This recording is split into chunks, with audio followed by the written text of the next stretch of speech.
Donc, bonjour, bienvenue à tous. Je suis Vincent Garneau, chargé de projet santé et sécurité pour la Chambre de commerce Occitanie. On est heureux de vous retrouver après cette pause estivale pour le webinaire numéro 5. Donc, aujourd'hui, on va traiter de l'animation du plan d'action évaluation des risques professionnels. Comme vous le savez, on retrouve un consultant. Donc, aujourd'hui, c'est Camille Volpelière qui fera la présentation et je co-animerai ce webinaire avec Sonia Poulou, ma collègue des Pyrénées-Orientales. Du coup, comme d'habitude, il y a l'espace de conversation pour poser vos questions. Donc, il y aura 2 temps d'échange pour cela. Et puis, on vous sollicitera par des sondages pour que vous puissiez réagir sur les slides qu'on vous présente. Comme vous le savez, en fait, cette série de webinaires est menée en partenariat avec la Direct Occitanie dans le cadre de l'action qu'on mène sur une culture de prévention pour les TPE et les PME. Voilà, il reste encore une série de 3 webinaires à venir et je vous présenterai le programme à la fin. Je laisse du coup la parole à Sonia pour qu'elle puisse se présenter et ensuite Camille qui enchaînera avec sa présentation. Donc, je vous souhaite un bon webinaire à tous. Bonjour à tous, donc bienvenue à notre webinaire. Donc, je me présente, Sonia Poulot. Je suis responsable QSE à la CCI des Pyrénées-Orientales et donc j'ai un rôle au niveau de conseil des entreprises, notamment en santé et sécurité au travail. Voilà, maintenant je vous laisse avec Camille Volpelière sur le déroulé du webinaire. Merci Sonia. Bonjour à tous, moi je m'appelle Camille Volpelière, je travaille pour la société APAV et je suis consultant en santé et sécurité de l'humain au travail. Je suis dans la branche conseil de la société APAV. Vous connaissez APAV en tant que bureau de contrôle, évidemment, mais on a également un laboratoire d'essais et mesures, on a également une filiale basée sur la gestion de la sécurité dans les bâtiments et on a une partie sur le conseil qui se subdivise en management de la sécurité, qui se subdivise en gestion de l'environnement, en performance et pour ma part en santé et sécurité. On est basé un petit peu partout, mais pour ma part, je suis basé à Montpellier dans une équipe de 4 consultants et on intervient sur tout le Languedoc-Roussillon pour vous accompagner, Languedoc-Roussillon Occitanie, je pourrais dire, pour vous accompagner dans l'amélioration des conditions de travail, travailler sur divers sujets, que ce soit l'incendie, le code du travail, dans son ensemble, et chacun avec nos spécialités. Le document unique est la base de tout ça. C'est une structure qui est un hub en France en matière de gestion de la sécurité. D'ailleurs, la plupart des documents qui sortent en France se rattachent à ça. Et il est donc important pour moi de vous en parler. Et je remercie la CCI de nous avoir permis de travailler sur ce domaine-là. Alors, on commencera par un petit rappel sur le document unique avant d'entamer la partie plan d'action. Au moins pour qu'on s'assure qu'on parle vraiment de la même chose sur la partie document unique, au moins sur l'aspect réglementaire, parce que, comme je disais, c'est la base en France. Et une fois qu'on a fait ça, on se posera la question de, eh bien, une fois qu'on a fait une photo, puisque c'est une photo, un document unique, eh bien, comment est-ce qu'on recherche des solutions, comment est-ce qu'on met en œuvre des solutions, et comment est-ce qu'on les intègre dans un plan d'action pour pas que ce soit un outil administratif, mais véritablement un outil utile, avec une valeur ajoutée et qui nous permet d'avancer doucement. C'est pour ça qu'on travaillera sur système de mode projet qui nous permettra d'avancer. Comme Vincent l'a dit tout à l'heure, on fera une pause, on fera 2 pauses, une au milieu pour répondre à vos questions du chat et une à la fin pour répondre également à vos questions. Et il y aura quelques sondages qui se feront petit à petit. Alors commençons d'abord par un rappel important, un petit rappel du Code du travail qui reprend une loi et notamment l'article 4121-1 qui est une base en matière de prévention des risques en France et qui dit que l'employeur doit prendre toutes les mesures nécessaires pour assurer la sécurité, protéger la santé physique et mentale des travailleurs. Je dirais même qu'au titre du Code du travail, on a une obligation de résultat en tant qu'employeur. Il faut qu'on réussisse à mettre en œuvre la sécurité. Et toutes les actions sont bonnes à mettre en œuvre. Heureusement, de ces articles de loi sont sortis tout un tas d'outils, tout un tas de décrets et d'arrêtés pour nous donner les moyens de travailler sur ces sujets. L'un de ces décrets est le document unique.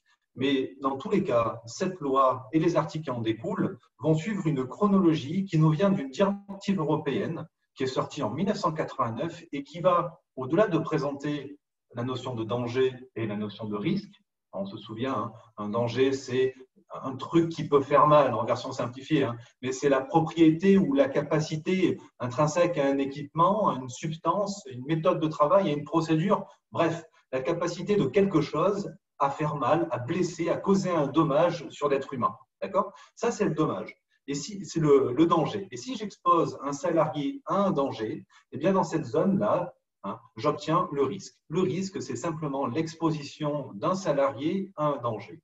Et donc, quand on fait une évaluation des risques, eh bien, on identifie donc les dangers, on identifie donc les situations dangereuses. On va donc travailler sur quelque chose qui est primordial, c'est les 9 principes généraux de prévention. Ils ont été créés dans la directive européenne en 1989, repris dans notre loi en France le 31 décembre 1991, dans cet article de loi qui est le 4121-1. Et on le retrouve dans à peu près tous les décrets. Et on verra qu'ils sont très, très importants dans la recherche de solutions et dans la mesure de l'efficacité des solutions que vous prendrez dans vos différents plans d'action. Ces 9 principes généraux de prévention, je vais les passer très rapidement, parce qu'on va y revenir, ne vous inquiétez pas. Mais quand on choisit une solution pour un problème, prenons déjà de l'avance, eh bien, posons-nous la question, la solution que l'on va choisir, est-ce qu'elle permet d'éviter le risque, de le supprimer? Est-ce qu'elle permet, comme le 3e par exemple, de le réduire à la source? Ou est-ce qu'elle permet simplement de donner une formation?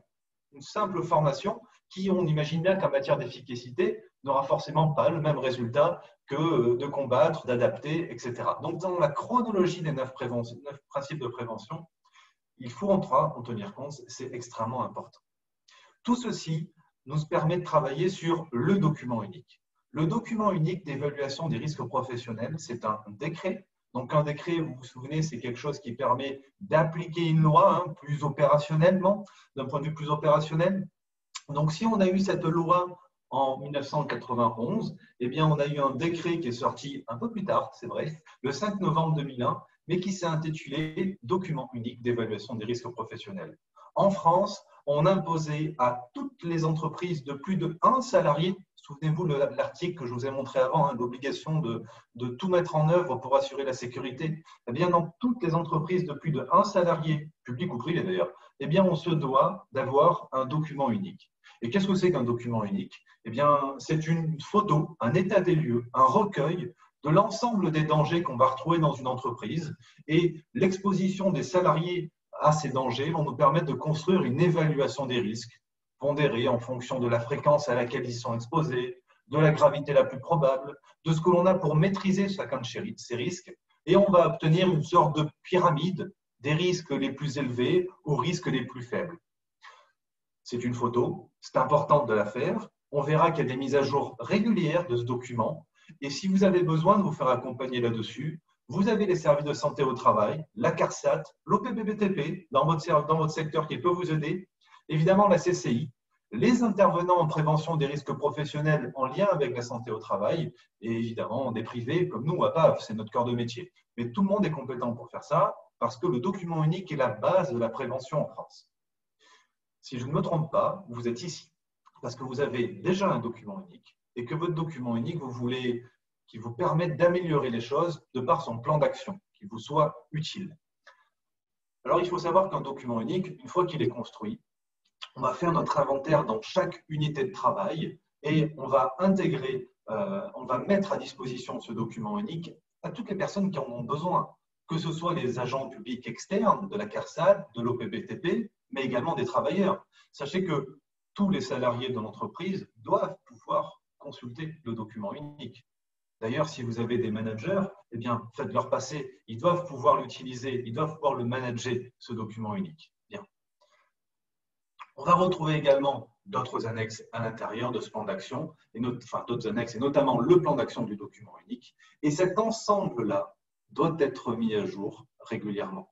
On mettra une mise à jour annuelle, c'est réglementaire. Au moins une fois par an, il faut le mettre à jour. Et il faut tracer cette évaluation des risques. Il faut être capable de montrer, de prouver que l'évaluation des risques, on l'a travaillé, on l'a étudié, et année après année, on a mis à jour tout ça.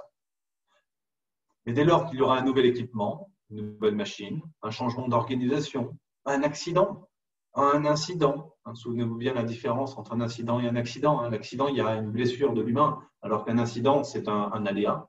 Ou dès qu'on va faire évoluer une procédure, recueil de nouvelles informations, eh bien, on va mettre à jour notre document unique. Le ou la comptable de l'entreprise voisine à la vôtre doit être capable de s'imaginer la situation de travail de vos salariés en lisant le document unique. Rappelez-vous de ça. Il faut donc que votre document unique reflète la réalité du terrain. Bien. Je crois que vous êtes en train normalement de répondre à un petit sondage, si je ne me trompe pas. Vincent? Oui, pardon. J'ai fait une mauvaise manip en réactivant mon micro. Donc, le sondage arrive juste maintenant, en effet. Très bien. On voulait voir avec vous, du coup, le contexte au sein de votre entreprise. Donc, logiquement, vous avez vu des questions, oui, c'est bon, qui se sont affichées à votre écran. Donc, on voulait savoir, du coup, si vous avez mis un plan d'action en place dans votre entreprise, notamment suite à l'évaluation des risques, hein, bien sûr. Ensuite, en fait, qui réalise l'animation au sein de votre entreprise? Et puis ensuite, il ne faut pas oublier de descendre puisqu'il y a 4 questions. Donc, quelle est la fréquence de la mise à jour?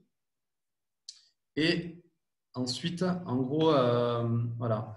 Au niveau de l'animation, quelles sont vos principales difficultés? Est-ce que c'est plutôt des problèmes matériels? Est-ce que c'est plutôt des problèmes de management? Est-ce que c'est plutôt des problèmes financiers? Voilà, ça va nous permettre un petit peu de nous guider pour la suite de l'animation et savoir aussi pour qu'est-ce que vous venez chercher aujourd'hui. Pour le moment, on voit qu'une grande majorité d'entre vous possède déjà un plan d'action. Donc, j'imagine que vous cherchez ici une structure, peut-être une amélioration de ce document qui est déjà existant. Et pour le moment, c'est ce que je peux voir au vu des premières réponses de la trentaine de personnes qui a répondu. On va continuer tous à voter. Donc, on vous laisse le temps. Allez-y. Ouais. Ce qui me rassure dans la seconde question, c'est que les réponses sont à peu près équilibrées. On voit que tout le monde participe au plan d'action. Et c'est pour moi extrêmement important que tout le monde puisse participer à cette partie-là. D'ailleurs, vous vous souvenez des 9 principes généraux de prévention? Eh bien, le 7e principe, il dit qu'il faut planifier la prévention.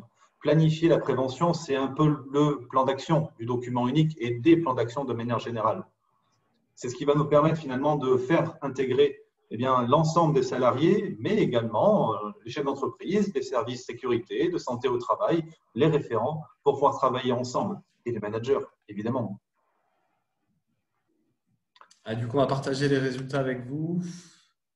Très bien. Donc, on a une très, très grande majorité, les 3/4 d'entre vous, qui ont déjà un plan d'action, qui font suite à l'évaluation des risques. Et c'est pour ça que je disais, je pense que vous venez chercher quelque chose de un peu plus précis là-dedans. Ensuite, par qui est réalisée l'animation de votre plan d'action? On voit que c'est souvent le référent santé et sécurité en entreprise. Oui, c'est normal. C'est généralement lui qui, dans sa fonction, va créer en gros le document. Mais dans l'animation ensuite du plan d'action, qui porte les actions? Parce que si c'est que lui qui porte l'action, alors votre système de gestion, de management de la sécurité n'est porté que par une seule personne. Or, il faut que ce soit porté par beaucoup de personnes différentes. Donc, avoir plus de personnes, c'est un petit peu plus important. Et finalement, aux 2 personnes qui ont rempli non concernées, on est tous concernés là-dedans sur cette partie sécurité en entreprise parce qu'on a tous des actions potentiellement à mettre en œuvre. À notre niveau, évidemment, attention. Quelle est la fréquence de mise à jour de votre plan d'action de sécurité? 40% d'entre vous ont dit à chaque fois que c'est nécessaire. Vous êtes des bons élèves, bravo. Et pour la grande majorité, un peu plus, à peine plus, c'est pas vrai, à peine plus, vous avez dit annuellement. Alors effectivement, le à minima, c'est annuellement, effectivement. Mais on a vu qu'il y avait d'autres moyens de le mettre à jour, d'autres moments. Et souvenez-vous de la phrase que j'ai dit, il faut qu'on soit capable, en lisant votre document unique, que ça reflète la réalité du terrain, qu'on soit capable de s'imaginer le travail. Votre document unique ne doit pas être un document juridique, administratif. Il faut qu'on puisse s'assurer qu'il reflète la réalité du terrain, qu'on retrouve à l'intérieur le travail réel des salariés ou de vous-même. Il faut qu'il vous soit utile surtout. Dans l'animation de votre plan d'action santé et sécurité, quelle est votre principale difficulté? Question qui m'intéressait beaucoup. Donc, on a soit la hiérarchisation des actions. Oui, ça, on va y répondre. Je vais vous donner des outils qui doivent permettre de choisir des solutions. Qu'est-ce qui fait que je choisis une solution A par rapport à une solution B? On va regarder ça. Le temps est y consacré. Eh bien, je vous renvoie au premier article qu'on a vu qui disait que vous avez une obligation de résultat. C'est à vous de choisir. S'il y a le moins de pépins, on viendra vous rappeler que vous avez cette obligation de résultat. Je suis que consultant à PAV, je ne suis pas de la directe, inspecteur du travail, mais je pense qu'ils auront le même avis là-dessus, sur le sujet. La partie financement est un point intéressant, effectivement. Tout dépend des actions que vous prenez. On se renvoie sur les 9 principes généraux de prévention. Les actions les moins efficaces sont souvent les moins chères, mais au moins elles vous font avancer. Ce que demandera l'inspection du travail, ce qu'on vous demande de manière générale, ce n'est pas raser les murs et reconstruire une usine. C'est montrer que vous avancez petit à petit. C'est le principe de la route d'Hemming, de la route de l'amélioration continue. S'assurer, avec le document unique, de faire une photo pour savoir où je suis, regarder où je veux aller et se fixer des petites gaps, des petites marches pour petit à petit y aller. C'est ça le plus important. Enfin, un point très important que vous avez noté, vous êtes 18 à avoir noté, la mobilisation des acteurs. Elle est extrêmement importante. Prenez l'image d'une pyramide de coupe de champagne, le champagne étant la sécurité évidemment. Si on décide d'en verser uniquement sur les salariés, on n'arrivera pas à atteindre tout le monde. Ça ne fonctionnera pas. On est obligé de commencer par le haut. On est obligé de commencer par la direction. Et si on a une direction qui fonctionne bien, si on a une direction engagée, mobilisée, eh bien, tout va découler petit à petit sur l'ensemble des salariés. Si vous avez un manager dans le lot qui ne joue pas le jeu, alors le champagne, la sécurité, ne pourra pas retomber sur les autres. On a donc une injonction à avoir une direction qui soit à fond dans ce domaine-là, si on veut que ce soit porté. Souvenez-vous, ce qui intéresse mon chef me passionne. À vous de voir qu'est-ce qui intéresse votre chef sur cette partie-là. Bien, la mobilisation des acteurs est clé là-dedans. Elle est très, très importante. Vincent ? Camille, pour avoir commenté ce premier sondage, du coup, juste, je vois qu'il y en a qui commencent à poser des questions dans le chat, c'est très bien. Et donc, certains ont fait part qu'ils n'arrivaient pas à répondre à toutes les questions. En fait, il y a une barre de défilement sur la droite, donc voilà, c'est comme quand vous êtes dans votre boîte de réception. Il faut le faire descendre et logiquement, vous allez avoir accès à toutes les questions. Allez, j'arrête le partage et je vous redonne la parole pour la suite. Merci. Par contre, Vincent, il y en a certains qui ne voient pas apparemment les sondages. Donc, moi, je rappelle qu'en bas, normalement, il y a une barre où il y a sondage. Bon, là, tu l'as enlevé, mais on veut la récupérer. Oui, mais logiquement, dès qu'on a fait afficher les sondages, ça doit fonctionner. Je pense que c'est de façon automatique. Donc, voilà. Peut-être que c'est des personnes qui ont un problème de débit, donc pensez à faire mes applications annexes pour gagner en qualité de réseau. Je vois que ça, à mon niveau en tout cas. Allez, je redonne la parole à Camille du coup. Merci. Eh bien, je remonte d'un cran, puisque cette diapo, ça fait déjà 2 fois que vous la voyez. On va la regarder un peu plus dans un instant. Je reviens sur cette partie du document unique. Ça y est, vous avez votre document unique, vous avez une photo de l'ensemble des problèmes, des problématiques, des dangers, des salariés et des risques associés. Vous avez une pyramide avec les risques les plus élevés, puis des risques moyens, puis des risques faibles. Eh bien, pour faire un plan d'action, on sait très bien, on va choisir les quelques problèmes qui nous intéressent, les problématiques, et on va chercher ensuite des solutions pour les réduire. Ça, c'est le principe du plan d'action. Mais c'est assez complexe finalement de trouver une solution qui soit la bonne, bien pondérée, où tout le monde soit content de cette solution pour la mettre en œuvre. Comment est-ce qu'on la suit? Qui la suit? Sur quel délai? C'est un peu complexe à mettre en œuvre. Pour cette raison, eh bien, ça ne se choisit pas en 10 minutes. Ça prend un peu de temps, c'est vrai, c'est vrai. Mais le temps que vous allez passer là, eh bien, va faire que l'action va arriver à son terme et sera utile. Et on reviendra sur cette notion d'utilité. Combien de solutions sont prises alors qu'elles ne sont pas efficaces? C'est incroyable. Donc, il faut travailler en mode projet. Alors, je vais vous présenter un exemple d'outils permettant de faire du projet que j'utilise personnellement et qui fonctionne bien. Il y en a d'autres, effectivement. Mais déjà, un projet, c'est quoi? C'est un ensemble d'actions qui visent à atteindre un objectif défini. Je ne vais pas tout vous lire, d'accord, parce que vous l'aurez, cette présentation. Mais mettre en commun des ressources et des compétences. Donc, ce n'est pas porté par une seule personne. Il y a plusieurs cerveaux qui vont travailler dessus. C'est délimité dans le temps, c'est organisé, c'est travaillé. On se fixe des objectifs. Nos réunions sont timées, on sait ce qu'on vient y faire. Et surtout, un point le plus important là-dedans, je dirais, la communication. C'est la clé de la réussite de tous les projets. Souvenez-vous, si tu m'imposes, je m'oppose. Si tu m'impliques, je m'applique. Communiquer le plus possible, impliquer le plus possible pour avoir toutes les personnes en lien avec vous. Pour travailler sur un projet, eh bien, il faut d'abord délimiter le problème sur quoi on va travailler. Vous avez des risques importants chez vous, vous allez décider de travailler sur un de ces risques-là dans votre document unique, un problème, eh bien, vous allez utiliser une méthode que je vous propose, hein, vous avez le droit de prendre d'autres, hein, évidemment. Alors, cette méthode, c'est la méthode PARM. Vous connaissez déjà, je crois. Hein. Mais la méthode PARM, c'est un acronyme. Eh bien, chaque lettre a une signification particulière. Et on va voir ces lettres. La première lettre, elle est assez facile à poser, puisque c'est poser le problème.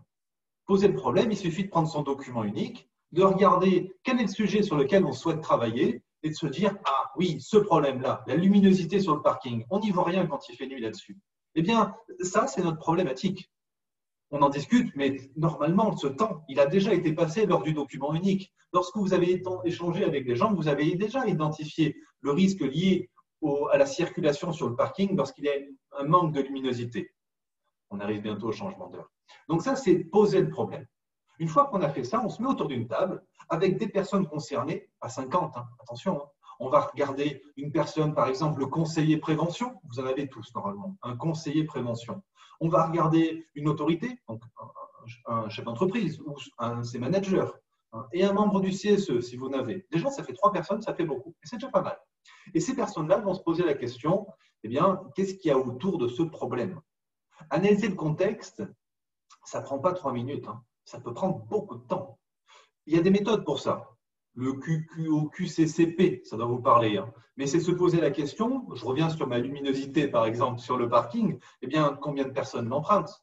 À quelle heure? Est-ce que des véhicules l'empruntent? Est-ce qu'il y a déjà eu des REX, des retours d'expérience, d'accidents ou d'incidents? Qu'est-ce qu'on a déjà fait comme solution? Qu'est-ce qui a fait qu'elle ne fonctionne plus? Bref, c'est se poser toutes les questions qui vont nous permettre de comprendre. Et une fois qu'on a fait ça, on va pouvoir rechercher des solutions. C'est l'objet de notre présentation. Rechercher les solutions, on va voir eh bien, qu'est-ce qui fait qu'on choisit une solution B plutôt qu'une solution A ou C. Et ensuite, on va la mettre en œuvre. La mettre en œuvre, c'est construire notre plan d'action. Je vais vous en montrer un à la fin. Il y a un tableau avec un exemple de toutes les colonnes que l'on puisse mettre dans un plan d'action afin qu'il nous soit utile. Dans ce tableau, il y aura 2 colonnes extrêmement importantes. Le 5e point, évaluer les résultats. On va parler d'efficacité. Qu'est-ce qui fait que notre solution elle est utile, efficace? Et enfin, le dernier point, qu'est-ce qui fait que notre solution elle est pérenne, elle va durer dans le temps? Très important ça. Quel intérêt de prendre une solution si elle ne dure pas? Alors, vous verrez dans ce document que je vous laisse là, hein, eh bien, un certain nombre de questions que vous pouvez vous poser pour répondre à chacun de ces points-là. Sur le problème, sur l'analyse du contexte, la recherche de solutions, la mise en œuvre, l'évaluation de l'efficacité et l'enracinement du changement. Ça, c'est très important de le noter. Ce PARM-là, vous pouvez l'utiliser pour un document unique, mais entre nous, vous pouvez l'utiliser également lorsque vous êtes face à un autre problème dans une entreprise en lien avec de la sécurité. La solution que vous allez prendre, maintenant qu'on voit ce que c'est que poser le problème, ça, on a compris, c'est facile. Analyser le contexte, on sait que c'est du temps. On prend un papier et on écrit ensemble quels sont les différents points. Ça peut prendre du temps, c'est vrai, mais c'est très, très important. On va pouvoir commencer à classer finalement tous nos éléments avec des outils d'aide.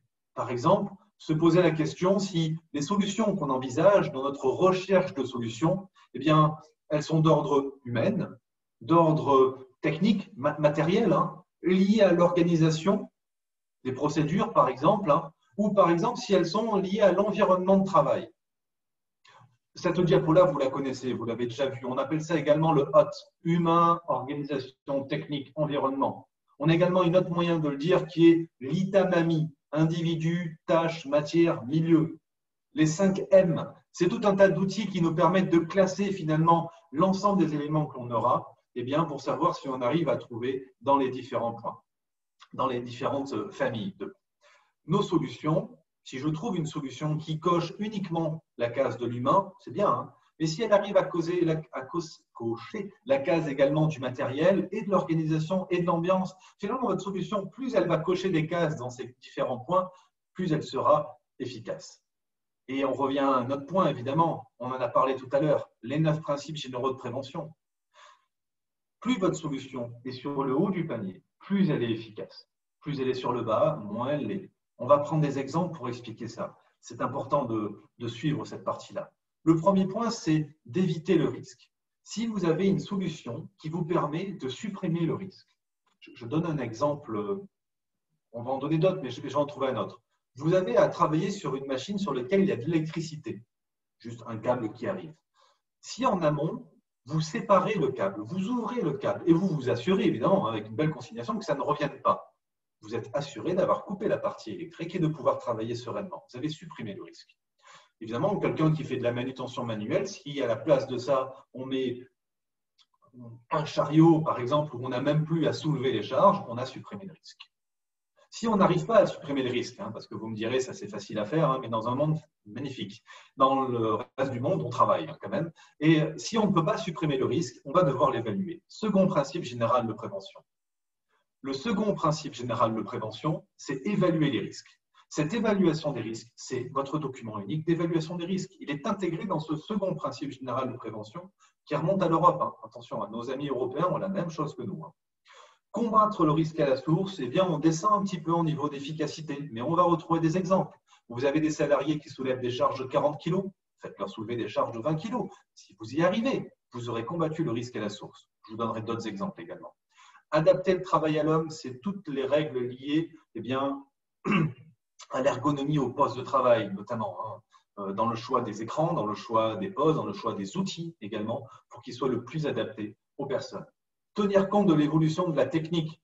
Normalement, vous ne travaillez plus sur des écrans cathodiques. On a tenu compte de l'évolution de la technique. On utilise des écrans LCD. Attention, ils ne passent pas de la pommade sur les yeux, ils sont quand même amusants, mais moins que des écrans cathodiques. On remplace ce qui est dangereux par ce qui est moins dangereux ou pas dangereux. Ça, c'est important à faire. Très, très important. Il a été calqué sur les produits chimiques, celui-ci. Mais si on arrive à remplacer un produit chimique très dangereux par moins dangereux, il en reste toujours dangereux, mais moins. Attention, on est sur le 6e principe général de prévention. J'en parlais tout à l'heure. Planifier la prévention. Ça, c'est votre plan d'action. Vous mettez en place des actions, vous y insérez toutes les personnes en lien là-dedans et vous vous assurez que ce soit suivi derrière. C'est pour ça que l'outil que je vous donnerai derrière sera peut-être utile. Le 8e, généralement, on pense à lui quand on a un problème. Vas-y, mais un EPI, ça fonctionnera. Donner la priorité aux protections collectives sur les protections individuelles. D'accord ? Sur un balcon, il vaut mieux mettre un garde-corps plutôt que tout le monde sorte avec son harnais de sécurité. C'est plus efficace. Bon, il y a d'autres exemples, mais souvent, on met les deux en place. Et si malgré ça, il reste un risque, eh bien, on va regarder la dernière chose. Eh bien, la dernière chose, c'est donner des instructions détaillées aux travailleurs. Former, informer, sensibiliser. Mais on voit bien que si on veut donner une formation à nos salariés, eh bien, une formation gestes et postures, par exemple, sera forcément moins efficace que le 3e principe général de prévention, qui est de remplacer le poids des sacs de 40 à 20 kg. Vincent ? Oui, eh bien, du coup, justement, on voulait savoir, est-ce que vous avez pensé à intégrer du coup, ces notions-là chez vous? Donc, on voulait juste faire un petit sondage sur, voilà, est-ce que vous prenez bien en compte, du coup, lors de la construction de votre plan d'action, ces 9 principes généraux de prévention? Est-ce que ça vous parle, en fait? C'est ça surtout. Ouais. Voilà. Donc là, on devrait aller. Il n'y a qu'une question, là, du coup, pas rapide, de défilement. Juste vous faire réagir là-dessus. Donc, on voit que la majorité d'entre vous, oui. Nous, on a les résultats en direct. On va partager ça avec vous dès que les votes… voilà, on vous laisse aller 5 secondes pour les derniers. Je vois que ça continue encore. Allez, hop. On a une dominante quand même, donc c'est bien. Moi, ça me rassure. On a quasiment 70 personnes qui utilisent les 9 principes généraux de prévention. Vous ne les découvrez pas, c'est très important. Il faut en tenir compte. Mais il n'y a pas que ça. Il n'y a pas que les 9 principes généraux de prévention. Il y en a d'autres de facteurs, mais ceux-ci sont très importants, très, très importants. Et évidemment, le coût, le délai, il y a d'autres des facteurs. Mais ceux-ci, il faut en tenir compte. Très bien. Merci. Alors, du coup, je vous redonne la main, Camille. Juste merci. Comme ça, bien. Merci. Voilà, parfait. Je reprends la main. Alors, un exemple. Si j'en suis les 9 principes généraux de prévention, qu'est-ce qui se passe, Vincent? Voilà, c'est parti. Donc, si je reçus les 9 principes généraux de prévention, si le risque est éliminable, si je suis sur les 9 principes généraux de prévention, alors je fais de la prévention intrinsèque, à l'équipement, à la substance, c'est parfait. Si je réduis le risque, comme par exemple le 3e principe général de prévention, je fais de la prévention par disposition. C'est mieux, c'est moins bien, pardon, mais bon, c'est pas le top. La prévention globale, donc là j'ai descendu d'un sacré cran, c'est la prévention collective. C'est bien, hein, attention. Hein. Par exemple, tous ceux qui portent des masques chirurgicaux, si tout le monde en porte, ça vaut pour un équipement de protection collectif. Mais si dès lors on doit travailler côte à côte, je parle Covid, hein, mais si on doit travailler côte à côte, alors c'est plus de la protection collective qu'il nous faudra, c'est de la protection individuelle. Et là, on ira chercher des masques FFP2 qui sont beaucoup plus travaillés et qui valent pour EPI. Et puis enfin, s'il en reste, eh bien, on restera sur le risque résiduel avec de la consigne, avec de la formation. Un exemple pour l'inhalation de solvant, ou cette inhalation de solvant pour un peintre, eh bien, le premier, le plus efficace serait de le remplacer par de l'eau. Effectivement, il n'y a plus de solvant, on n'a plus de problème, on en a peut-être d'autres, attention, mais en tout cas, celui-ci, d'un point de vue des risques, il est réglé. Ce n'est pas toujours pratique parce que d'un point de vue du process, de l'utilité, on ne peut pas forcément remplacer ça tout le temps. Hein. Donc, on peut travailler en vase clos, qui est un autre moyen de le gérer, tout aussi bien, hein, d'accord, mais on va descendre d'un cran. Une protection collective serait le captage à la source, par un bras d'aspiration ou par une cabine de peinture. Mais malgré ce, il y a toujours un risque. Alors, on va mettre un masque isolant. Et malgré ce, il reste quand même un risque résiduel. Alors, on va afficher port du masque obligatoire. Mais entre l'action qui a dit porter le masque et celle de remplacer par de l'eau, il y a un sacré gap quand même, d'accord? C'est un peu comme le panneau limité à 80 km/h. Ce n'est qu'une consigne. Sur les 9 principes généraux de prévention, il y a beaucoup de choses à faire en amont qui nous permettront de gagner en efficacité. On vient de voir ces parties-là liées à la réglementation, liées au document unique, et on a commencé sur le PARM, hein, sur notre outil de gestion de projet, à regarder le P, le A, et on va commencer petit à petit à regarder le R. On a déjà vu avec les 9 principes généraux de prévention. Tout à l'heure, on va rentrer dans le vif du sujet sur la recherche de solutions. Je dis tout à l'heure parce qu'il y a un temps de pause qui est dédié à vos questions maintenant, où eh bien, on va voir s'il y a des questions qui sont ressorties du lot auxquelles je peux répondre. Une fois qu'on a fait ça, on rentrera dans les différents critères de choix d'une solution et le plan d'action. Sonia, y a-t-il des questions qui ressortent du chat? Juste un petit rappel, parce qu'au départ, on m'a demandé. Je vous rappelle que tous ceux qui sont inscrits auront par mail le support qui est présenté. Hein. Donc, ne vous inquiétez pas, il vous sera envoyé.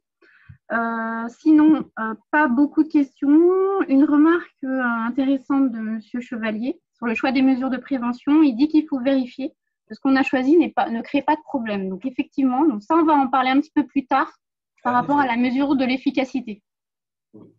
Voilà. Après, les personnes qui ne peuvent pas répondre au sondage, j'en ai vu certaines qui répondent dans le chat. Donc, très bien. J'ai eu une réponse sur faites-vous le lien avec les 9 principes de prévention. Donc, j'ai eu un oui. Et après, j'ai eu Laure Camillo qui m'a dit que cela dépend des fois et des situations. Oui, d'accord. Ok. Donc, on voit que ça peut être utile. Moi, je vous invite à essayer au moins d'y penser pour chacune des situations de travail en lien avec la sécurité. À quel moment faut-il penser à la communication? Sur un projet, il faut y penser dès le début où on commence à penser au projet, à se poser la question, on a quelque chose qui va changer la vie d'humain au travail et l'humain n'aime pas changer au travail, donc ni ailleurs d'ailleurs. Donc comment est-ce qu'on va accompagner ce changement avant pour le rassurer? Comment est-ce qu'on va l'accompagner pendant, parce qu'il va avoir des pertes d'équilibre, hein, ne plus savoir comment vraiment faire, et comment est-ce qu'on va l'accompagner après pour l'assurer qu'il a vraiment eu une valeur ajoutée à ce changement. Donc, on a 3 temps de communication qui sont importants. Et cette communication, il faut qu'elle se fasse via les différents canaux, que ce soit la direction, mais utiliser le CSE. Ils sont clés là-dedans. C'est un autre canal de communication qu'il faut utiliser. Alors, je n'ai pas la fin de la question. Alors, quelles astuces pour bien définir le zonage, notamment dans le cas de mêmes activités réalisées dans plusieurs zones? Alors, je pense qu'on est revenu sur le document unique, là, il me semble, et sur la notion d'unité de travail, je crois. Si c'est le cas, une unité de travail, un groupe de personnes, c'est pour moi un groupe de personnes exposées à des mêmes risques.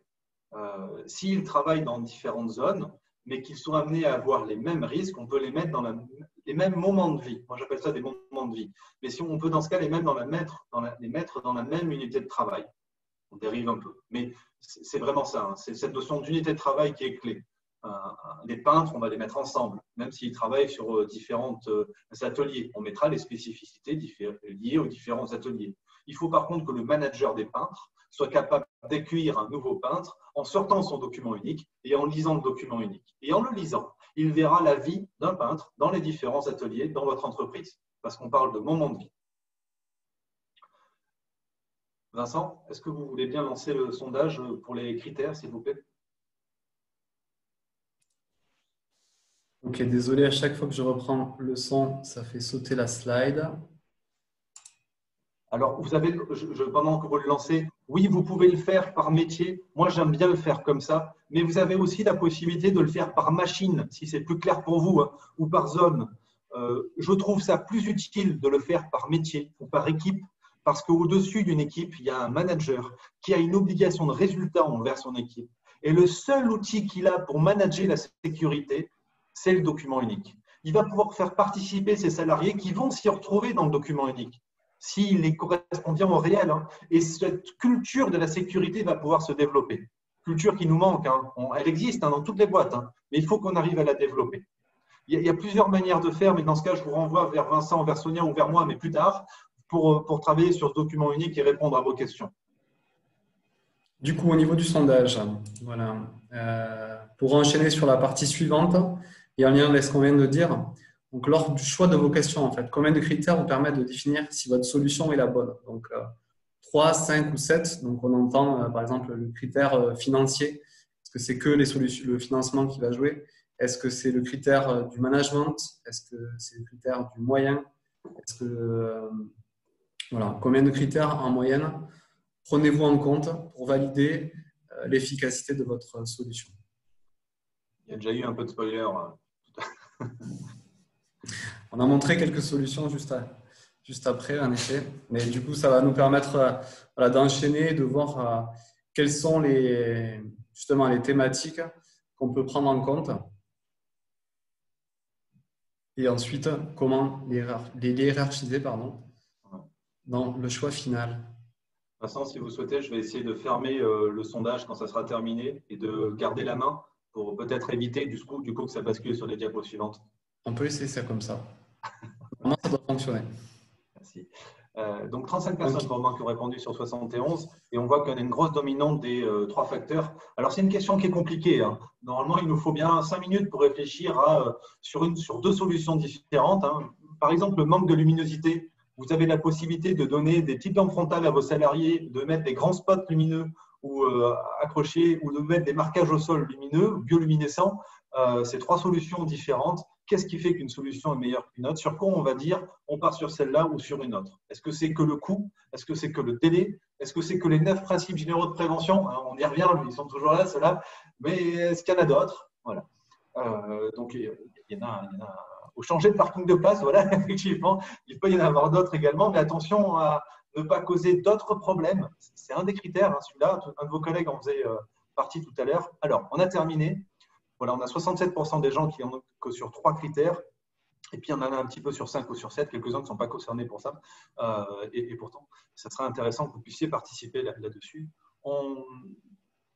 Alors, on va avancer. Il est important de noter une chose. Lorsqu'on choisit une solution, à partir de la diapositive actuelle, là, on a les différents critères. On va y revenir sur ces critères. Il y en a 7, hein, il y en a même 9 de critères. C'est important. Votre groupe de travail, n'oubliez pas qu'on est en mode projet. Hein. On a eu le PARM, on a posé le P, puis le A. Et dans notre recherche de solutions, ce groupe de travail de 3 personnes a travaillé avec un brainstorming sur plein de solutions différentes. Bon, maintenant, il faut choisir lequel on choisit. Alors, le premier critère auquel on pense, c'est le coût. Mais il y en a d'autres. Il y en a beaucoup d'autres. Il va falloir réfléchir à quelle note on va mettre sur chacun de ces critères. On commence par tout en haut à droite. L'efficacité vis-à-vis des 9 principes généraux de prévention. Si votre solution consiste à mettre un panneau pour dire « attention », on est plutôt dans le bas hein, du lot. Si votre solution elle réduit le risque à la source, on mettra une meilleure note. Le coût pour l'entreprise, là on parle d'argent, hein, le coût financier pour l'entreprise. Hein. Est-ce que ça part dans un plan d'investissement ou ça peut être fait la semaine prochaine? Le coût pour l'opérateur, et là on ne parle pas d'argent. Là on parle d'acceptabilité au changement. Est-ce que votre solution elle va bouleverser sa vie ou est-ce que la solution que vous avez choisie, c'est lui qui vous l'a soufflé? Et là, ce n'est pas pareil, parce que là, il est déjà dedans, il adore. Le délai d'application, évidemment, si votre solution elle va prendre 3 mois ou 2 jours, ce n'est pas la même chose. Un des critères dont vous m'avez déjà parlé, le nombre de déplacements du risque. Hein, une solution, si elle nous crée d'autres problèmes, c'est moins bien. Hein. Si on déplace le parking, ça marche bien. Mais s'ils ont 200 mètres à faire et traverser deux routes, c'est difficile. On va créer d'autres petits soucis. La généralisation, la portée. Est-ce que la solution qu'on a trouvée, on peut la mettre sur d'autres ateliers ou sur les parkings de nos autres sites, à nos autres salariés? Est-ce que notre solution, elle peut être démultipliable? La compatibilité, évidemment, avec les critères de production. Si votre solution, elle fait que vous allez perdre du travail, perdre de la production, il faut vraiment qu'elle ait une grande valeur ajoutée. Hein. La conformité à la réglementation. Bon, ça, c'est assez facile. Hein. Si votre solution n'est pas conforme, bon, voilà, ça ne marchera pas très, très bien. Et puis, la stabilité de la mesure dans le temps. Votre solution, est-ce qu'elle vous permet, est-ce qu'elle sera durable dans le temps? Alors, je ne parle pas d'usine, hein. Je parle de temps qui dure un quart d'heure, 20 minutes, une demi-heure pour prendre le temps de mettre les choses en œuvre. Pour ça, il y a une aide. L'idée, ce n'est pas de vous lancer comme ça. L'idée, c'est de vous donner tous les éléments pour que ce vous soit utile. Par exemple, ce tableau-là. Vous l'aurez, ce tableau-là. Vous avez sur la colonne de gauche l'ensemble des critères qu'on vient de voir juste avant. Et ensuite, vous avez une aide pour donner une note. Vous avez décidé 3 potentielles solutions à votre problème. Eh bien, vous allez pouvoir mettre une note pour chacun de ces critères-là.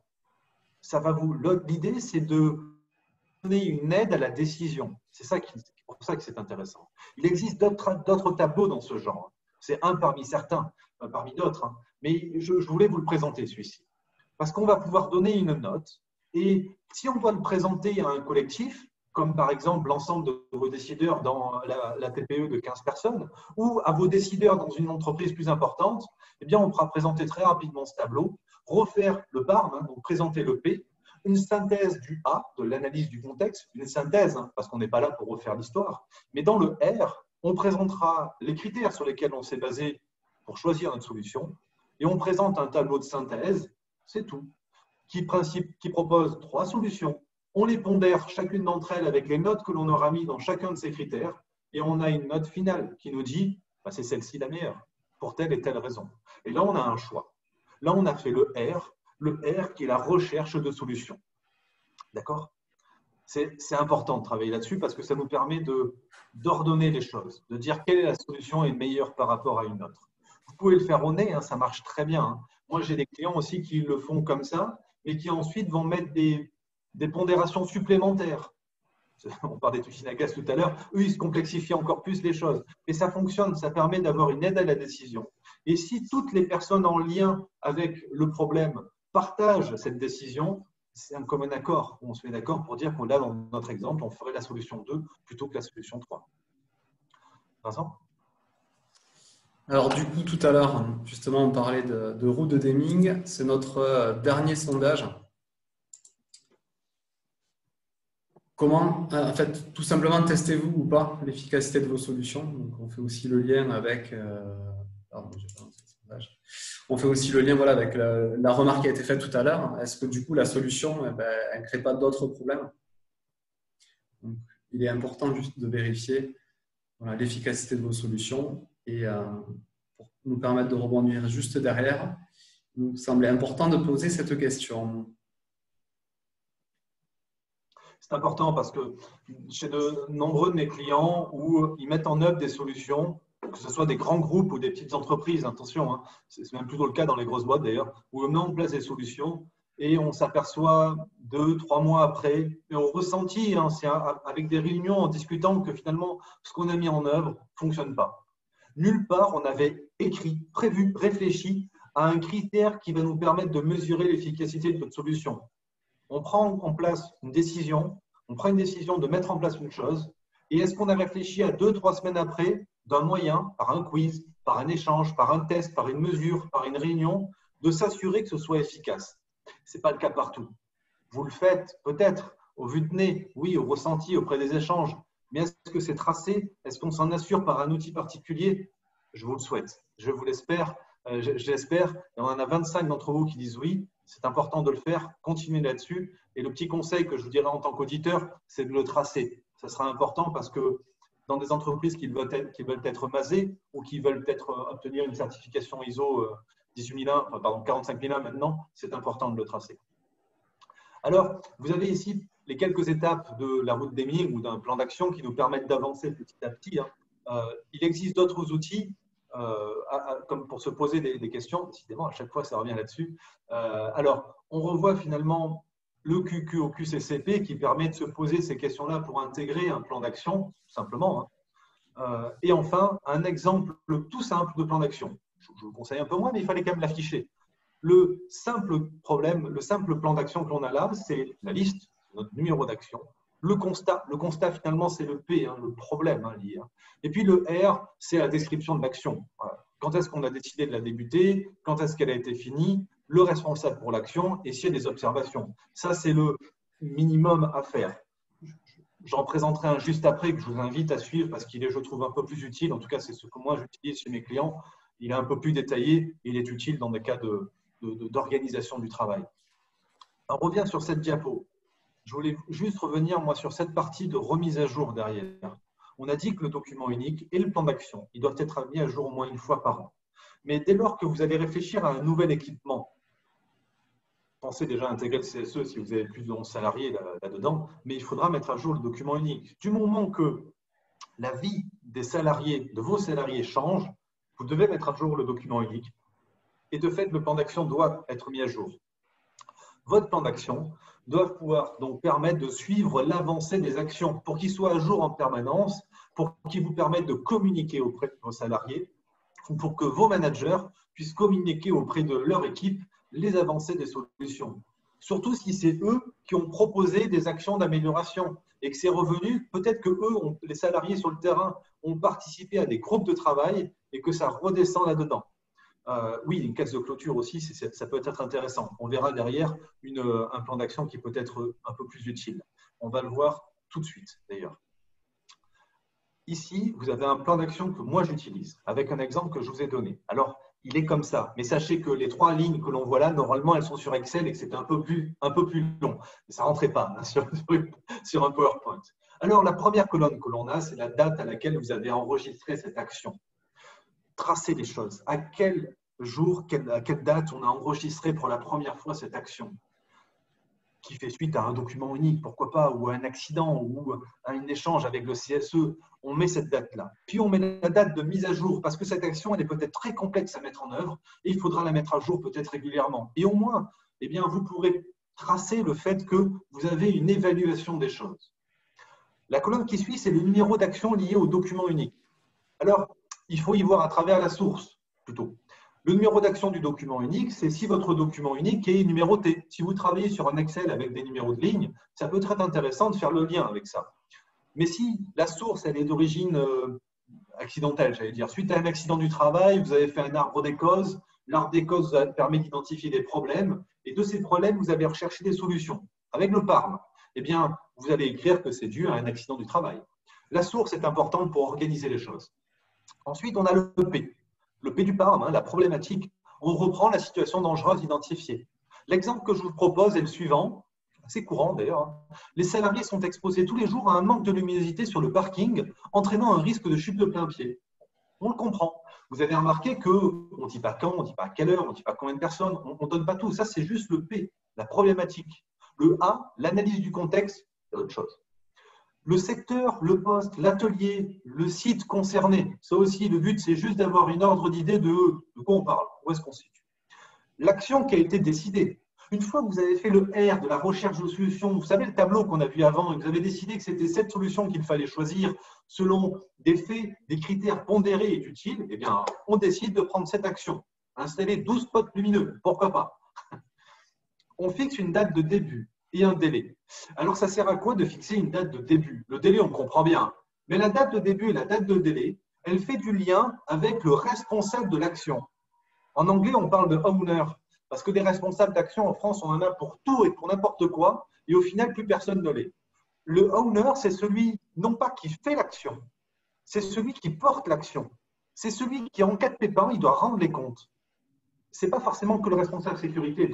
D'ailleurs, je vous invite très fortement à y mettre des noms de managers là-dedans, pour que la ligne managériale soit impliquée là-dedans, pour qu'elle comprenne petit à petit qu'elle a une obligation de résultat là-dedans.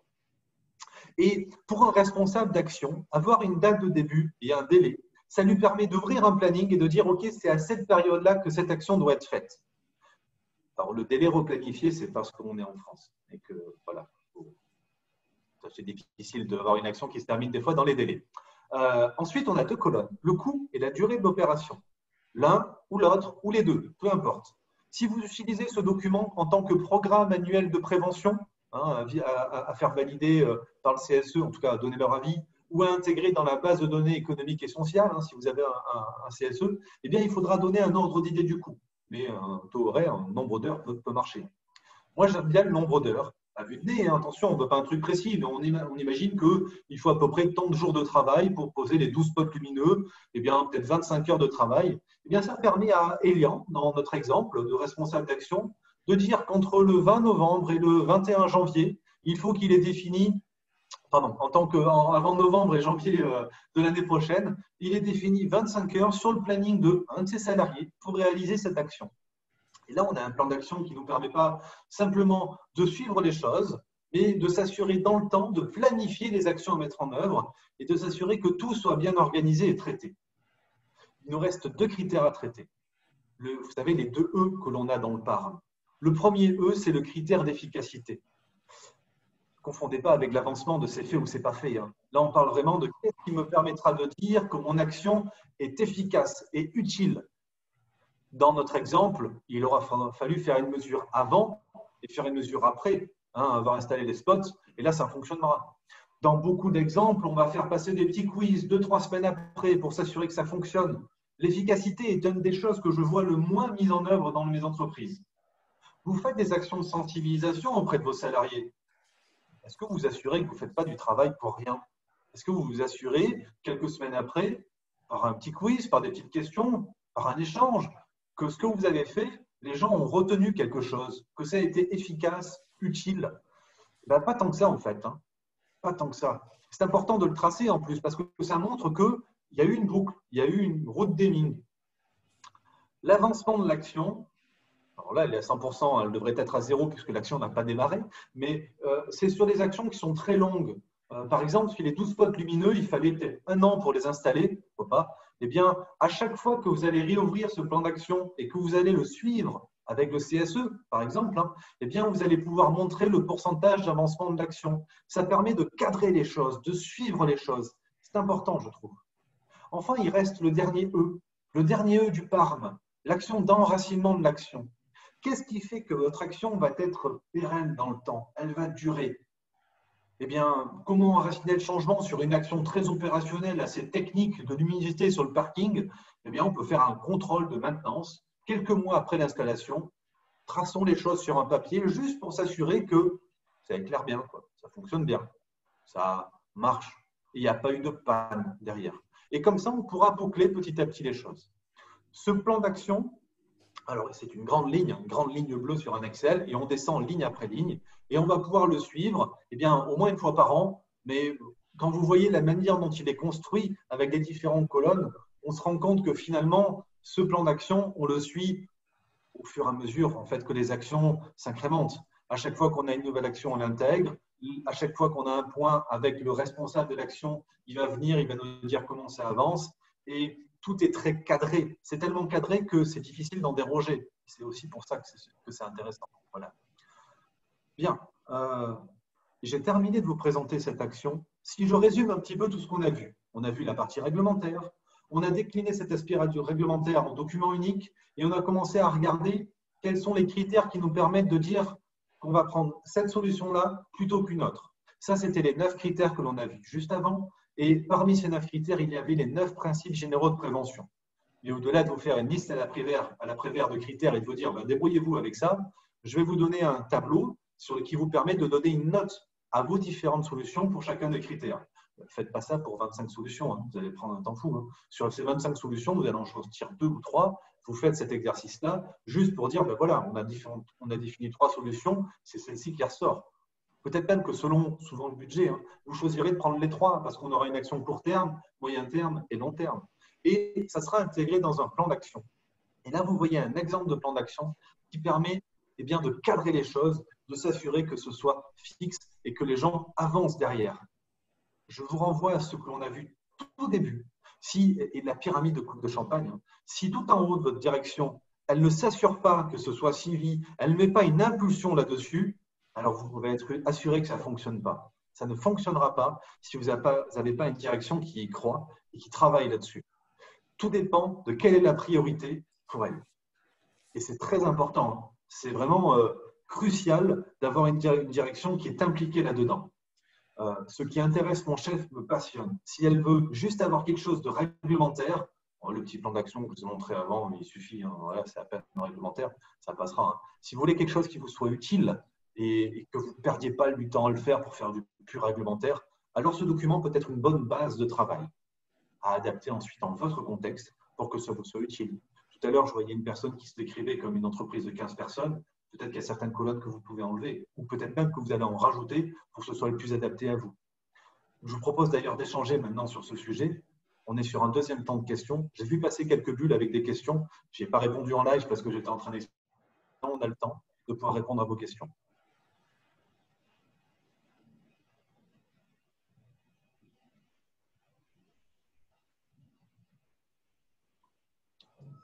Alors, le modèle de base du document unique pour un TPE peut vous renvoyer vers le site INRS, l'Institut national de recherche et de sécurité, qui est un site internet, une organisation qui est financée par les organisations syndicales, patronales et l'opérateur. Et ils font un travail monstrueux. En fait, ils ont la plupart des réponses là-dessus. Et ils font des ED, ce sont des PDF qui se téléchargent gratuitement et ils en font un sur le document unique. Et vous verrez qu'il y a quelques indications là-dedans sur comment est-ce qu'on met en place un document unique. C'est une base, mais c'est assez utile derrière. Comment est-ce qu'on calcule le pourcentage d'action, de pourcentage d'avancement de l'action? Alors moi, personnellement, quand je le faisais, voilà, je le faisais, si j'estimais que sur les 10 actions, j'étais à peu près à 25%, je mettais à peu près 25%. Tout dépend de votre solution à mettre en œuvre. L'important, c'est que vous soyez à peu près capable de montrer que votre solution avance. N'en faites pas une usine à gaz. Voilà. Ça passe très vite, Sonia. Si vous pouvez me faire une synthèse, parce qu'il y a pas mal de questions et j'ai du mal à tout y répondre. On a eu des questions précédemment concernant le référentiel sécurité, savoir si c'est à lui de s'assurer du suivi de l'action avec les pilotes et remplir le tableau. Pardon? Le référentiel sécurité? Le référent sécurité. Le référent sécurité ou le conseiller prévention. Dans une entreprise, ce conseiller prévention, c'est celui qui est le sachant. Normalement, il a une formation, un minimum de 3 jours là-dessus, ou sinon un diplôme. Mais ce n'est pas lui qui décide, ça reste quand même l'employeur. Donc l'employeur qui est l'autorité va le faire participer à la création de ce plan d'action parce que c'est le sachant, c'est lui qui sait faire. Je n'avais pas tout compris en fait à la question. D'accord. Ensuite, il y a une question sur doit-on mettre en place une action pour tous les risques recensés, même les plus faibles? Non, non. En fait, votre document unique, il a une priorisation. Du tout en haut, les risques les plus élevés, plus les moyens, plus les faibles. Vous avez un budget qui n'est pas extensif chaque année. Donc, avec ce budget que vous allez prévoir pour l'année qui arrive, il va falloir faire des choix sur les différentes actions que vous allez prendre. Évidemment, si le budget ne porte que sur le risque faible, ça sera difficile à justifier devant un juge ou la directe du choix des actions. Essayez toujours d'avoir au moins 1 ou 2 risques élevés là-dedans, en tout cas vos priorités pour essayer de les réduire. Imaginez bien que sur une entreprise, on a peut-être 5-6 risques élevés, une soixantaine de risques moyens et 300-400 risques faibles. C'est ça à peu près l'ordre d'idée qu'il faut que vous ayez dans un document unique d'une entreprise d'une centaine de personnes. Ok. Une autre question, à quelle fréquence doit-on informer et impliquer la direction dans le plan d'action? Alors, la direction, c'est elle qui tranche, c'est elle qui décide. Si vous avez la délégation de pouvoir pour décider des actions, tout va bien. Ça veut dire que votre employeur vous a déjà donné l'autorité, les compétences et les moyens. Donc, la délégation de pouvoir pour trancher. Si vous êtes DRH, directeur de production ou autre. Si ce n'est pas le cas, il y aura un engagement à avoir de la direction puisque ça implique des coûts, ça implique des délais. Et c'est important d'avoir cette direction parce que cette direction va pouvoir appuyer sur les personnes en disant non, mais il y a un délai, c'est la sécurité, il faut aller là-dessus.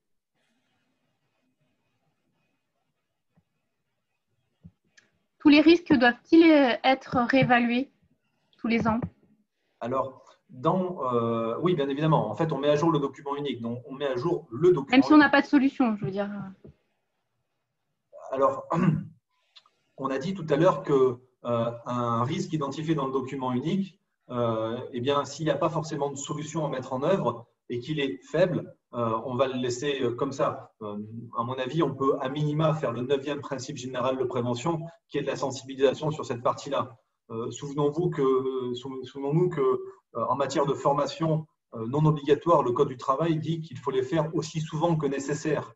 Hein, et l'INRS recommande de le faire tous les 3 ans pour par exemple, du geste posture. Voilà.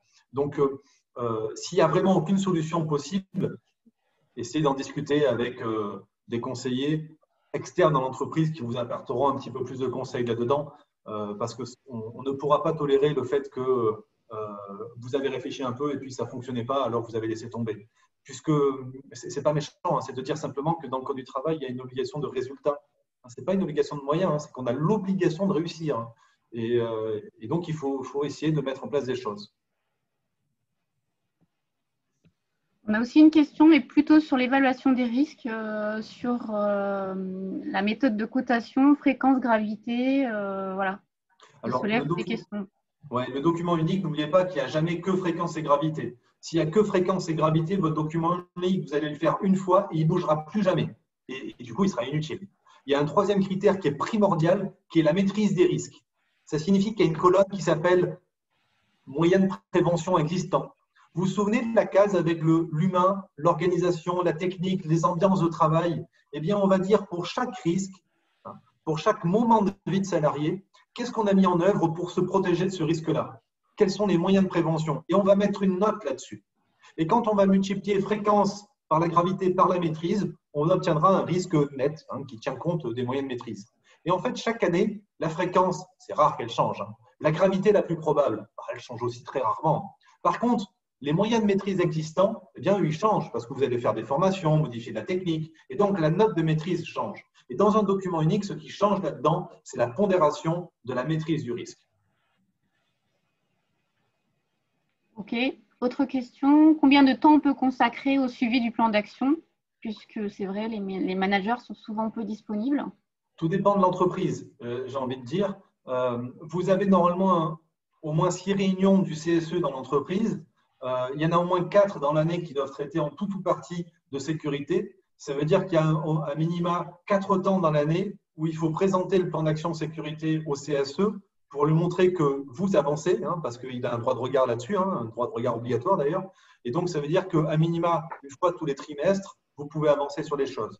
Moi, je vous recommande d'avoir au moins cette avancée tous les trimestres, cet état des lieux tous les trimestres, de trouver une demi-journée pour travailler là-dessus. Et après, tout dépend de votre employeur. Si votre direction tout en haut, votre directrice, votre directeur, il fait passer ça en secondaire, votre plan d'action s'écroulera. Si on commence à justifier des délais replanifiés, eh bien, ça ne fonctionne plus. C'est comme dire, c'est limité à 80, mais moi, j'ai une bonne raison de rouler à 90 pendant un temps parce que je suis pressé, j'arrive à un rendez-vous. Tout s'écroule. Complètement tout s'écroule. Il y a une règle, essayez de vous y tenir, et la règle qui la fixe, votre employeur.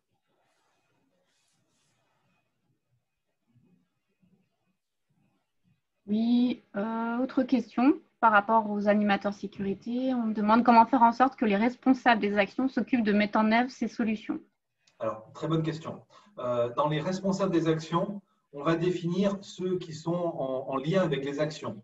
Eh bien, on s'en assure en impliquant leur autorité là-dessus, ou leur direction là-dessus. Si vous voulez, si vous avez un directeur qui fait passer une communication en disant « Bon, le document unique, vous savez ce que c'est, on y a participé. Vous y avez tous participé. En déroulant du document unique, il y a le plan d'action. Vous serez peut-être associé à certaines actions que vous devrez porter pour mettre en œuvre. Et moi, direction, moi, directeur ou moi, directrice, je vais m'assurer que ce soit suivi. Si vous avez une autorité qui fixe le cap, alors il n'y aura aucun problème. Par contre, quand vous allez dire c'est un tel qui va s'en occuper, assurez-vous qu'il y a un lien derrière. Assurez-vous que ce soit rebouclé avec une autorité. Le plus souvent, ces plans d'action, on va les faire avec des directions. Comme ça, c'est la direction qui dit bah, c'est lui qui va s'en occuper, ou lui, c'est le mieux le mieux positionné, le plus compétent pour s'occuper de cette partie-là. Et je réinsiste, évitez de mettre le plus possible des responsables sécurité, des chargés de sécurité, des animateurs sécurité. Ils n'ont pas l'autorité sur les salariés. On fait du management transverse, donc c'est très compliqué à mettre en œuvre. Et faire ça, c'est dire que la sécurité, c'est eux. Or, c'est faux, c'est tout sauf eux. Imaginez que dans des grands groupes industriels, le responsable sécurité ne s'appelle pas responsable sécurité, il s'appelle consultant interne, pour que la ligne managériale comprenne bien que c'est elle qui est en charge de la sécurité et que si elle veut, elle a des consultants en interne pour s'aider. Sonia, y a-t-il d'autres questions? Non, apparemment, mais s'il y en a qui veulent encore en poser, c'est le moment. Vous avez la possibilité, sinon c'est Sonia et Vincent qui vont prendre le relais pour poursuivre la présentation. Et pour ma part, je reste joignable. Après, on a eu des commentaires sur le management des solutions en entreprise, quoi. Voilà, par exemple, une personne me dit qu'elle fait un Pareto sur les risques majeurs en fonction de l'occurrence, de la gravité, de la fréquence, voilà. Et qu'elle, comme vous l'avez dit, qu'elle ne traite pas les cas qui ne dépassent pas un certain quota. Oui, en effet, il faut trouver un moyen de le tracer. Et ça, écrivez-le. Faites-vous une procédure d'évaluation des risques qui permettra de dire voilà ce que l'on fait chez nous, voilà notre manière de procéder. Comme ça, personne ne pourra vous en vouloir. Ce n'est pas vous qui décidez comme ça. Non, vous avez spécifié quelque chose et vous l'avez écrit. Écrivez-le parce que sinon le document il devient illisible. On ne sait pas le lire après derrière si vous n'avez pas écrit le mode d'emploi finalement, la procédure. Voilà. On a aussi une entreprise qui a proposé comme solution une fiche d'intégration pour les collaborateurs qui sont en production et qui sert responsable pour intégrer de nouveaux collaborateurs. Alors ça, je vous renvoie à la formation générale à la sécurité qu'on appelle généralement accueil sécurité et qui se fait en 2 temps, la circulation sur le site, les risques au poste de travail et la gestion des situations d'urgence. Ces 3 temps, on va les retrouver au niveau de l'entreprise et on va les retrouver au niveau du poste de travail. La circulation dans l'entreprise ou au poste de travail, c'est facile à faire. La gestion des situations d'urgence, que ce soit dans l'entreprise avec les risques incendie et les sorties de secours, c'est facile. Et au poste de travail, c'est un peu plus opérationnel, de leur dire c'est cette porte-là. Et pour nous, dans l'équipe, on ira par là. Par contre, les risques au poste de travail, quand ça se fait au global, c'est les risques globaux d'incendie, de circulation ou autre. Par contre, au poste de travail, quoi de mieux que le document unique? Mais si votre document unique, c'est une usine à gaz qui ne reflète pas la réalité du terrain, je comprends bien que vous fassiez des petites fiches, parce qu'on va forcément chercher à faire quelque chose de plus simple. Mais document unique, le ou la comptable de l'entreprise voisine est capable de comprendre le métier de vos salariés sur le terrain en le lisant. Ce n'est pas des usines de 4000 lignes. Vous imaginez, sinon ils n'auraient pas le temps. Par contre, en présentant le document unique, on présente les risques, mais on présente également la colonne moyens de prévention existants. Et cette colonne-là, elle fixe le cap. Par exemple, s'il est écrit qu'il faut porter des lunettes de sécurité pour se protéger d'un risque, le manager, quand il accueille une nouvelle personne, va dire sur le document unique, il est écrit qu'on met des lunettes de sécurité. Et moi, manager, mon autorité, je vais m'assurer que les lunettes de sécurité soient portées. Il fixe l'exigence. Il n'est pas autoritaire, il est exigeant. Et l'exigence n'exclut pas la sympathie, mais il fixe le cadre. Le document unique sert à ça. Aussi, d'ailleurs. Dernier point, j'ai vu parler un peu des membres du CSE. Effectivement, ça peut être des acteurs qu'on peut impliquer dans le plan d'action. C'est obligatoire, en fait. Le CSE, l'image que je donne souvent, c'est que dans votre entreprise, vous avez, en tant que dirigeant, les mains sur les manettes et vous dites on tourne là, on tourne là. Si vous avez plus de 11 salariés dans l'entreprise, il y a des petites mimines qui sont dessous sur les manettes et qui les tiennent aussi. Alors, ils ne les bougent pas, c'est heureusement d'ailleurs. Mais vous, à chaque fois que vous bougez les mimines, vous bougez les manettes, eh bien, eux, ils sont au courant. Dès lors que vous allez toucher à un document en lien avec l'hygiène, la sécurité, les conditions de travail, le financement, vos salaires, tout, il faut que le CSE soit au courant.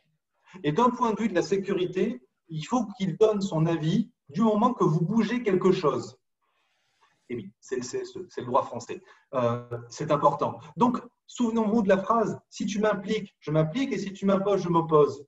Et de la communication au plus tôt, si vous les impliquez au plus tôt, alors forcément, il y aura une plus grande chance que l'avis soit favorable. Bon, évidemment, l'avis, vous en faites ce que vous voulez, hein, mais attention, l'avis, il est tracé dans un procès-verbal. Et un procès-verbal, ça se conserve 10 ans. Ok, pour moi, c'est bon. Bon, merci à tous. Vous êtes des co-animateurs parfaits. Vous avez déjà fait la transition pour le programme pour le prochain webinaire. Merci beaucoup. Donc, juste, voilà, vous représentez les intervenants. Comme vous le savez, on vous présente et comme vous allez avoir le support, vous allez pouvoir retrouver en fait tous les liens utiles qu'on a recensés. Alors, il y en a d'autres, hein, forcément, mais voilà, merci. Donc, il y a le site du ministère. On s'attendait aussi à avoir pas mal de questions sur le nouveau protocole qui vient de sortir pour tout ce qui est santé et sécurité des salariés d'entreprise. Donc, bien évidemment, ça fait partie des choses qui intègrent l'animation de votre plan d'action et qu'il faut mentionner dans votre document unique. Donc, les partenaires, la Directe et le PRST, donc, qui produisent des documents pour vous appuyer dans votre démarche, notamment celui qu'on a mis en document annexe, qu'on vous mettra en lien pour le téléchargement, donc de la fiche d'entreprise au DUER, d'où du passage de la médecine du travail qui vient vous aider sur le terrain, qui dresse cette fiche d'entreprise, et la méthodologie pour passer sur le document unique. Ensuite, on vous a remis toutes les références, voilà, Camille en a parlé tout à l'heure, à l'INRS, donc il y a une multitude de guides, donc on en a sélectionné que 2, les plus d'actualité et les plus récents. N'oubliez pas que vous avez des informations utiles aussi sur votre… alors, on parle là, bien sûr, pour ceux qui sont enregistrés au registre général, donc pour Amélie. On a mis le lien avec notre intervenant d'aujourd'hui et l'ensemble des sujets qui peuvent traiter donc, sur la thématique. Et puis, vous avez le lien voilà, pour revisionner les anciens webinaires qui ont été produits. Donc, ça me permet d'enchaîner en fait. Juste une petite indication, parce que j'ai eu une question. Le support sera fourni par mail en PDF, en plus du lien de replay du webinaire. Exactement, par votre conseiller local. Par moi, donc. Donc, sur notre partenariat donc, avec la Directe Occitanie et l'ensemble des membres du PRST, voilà, donc sachez qu'il y a des groupes de travail en fait, spécifiques par métier, par risque, qui produisent des documents et qui voilà, avancent sur les sujets. Donc, n'hésitez pas à vous inscrire en fait, à la newsletter parce que trimestriellement, vous avez l'avancée de ces travaux et notamment voilà, le guide qu'on vient de présenter actuellement. Sur ce second trimestre, donc, on a représenté une 4 séries de webinaires. Donc, sur le semestre précédent, en fait, on s'était vraiment axé à l'actualité avec la relance, sortie de confinement plus le Covid. Là, on est reparti sur des choses qui sont un petit peu des thématiques plus génériques. Donc, voilà, je parlais de transition. Mais la fois prochaine, en fait, on va vous présenter le CSE et les attributions en santé-sécurité. Nous reviendrons au mois de novembre avec les risques psychosociaux et en fin d'année, donc, nous traiterons la prévention des addictions. Donc, pour le programme de la fois suivante, et puis je laisserai la parole à Sonia pour présenter l'atelier complémentaire au webinaire d'aujourd'hui.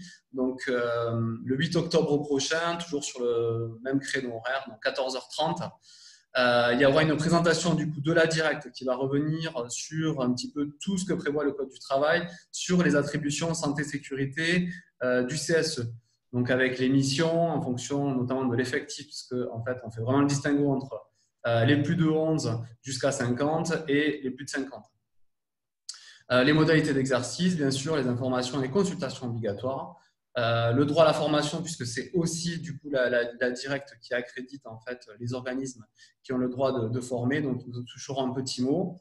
Et ensuite, il y aura vraiment un cas pratique en fait sur le CI2SCT.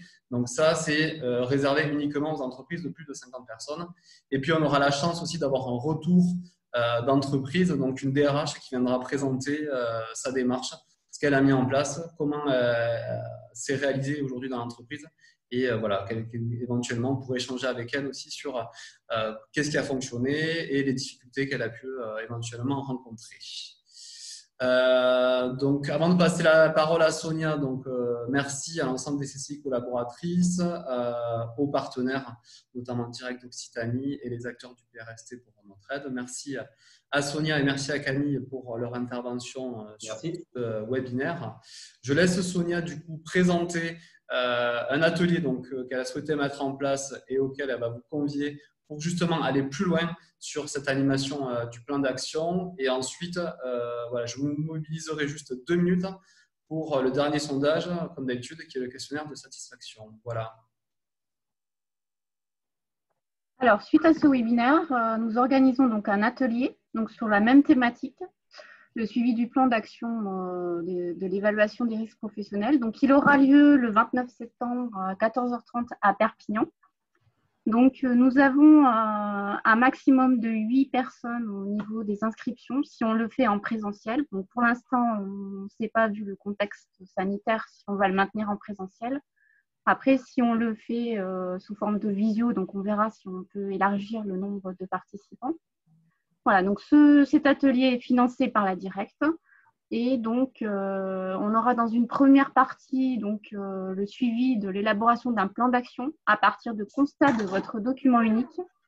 Et ensuite, on fera donc la mise en place d'un suivi de ce plan d'action.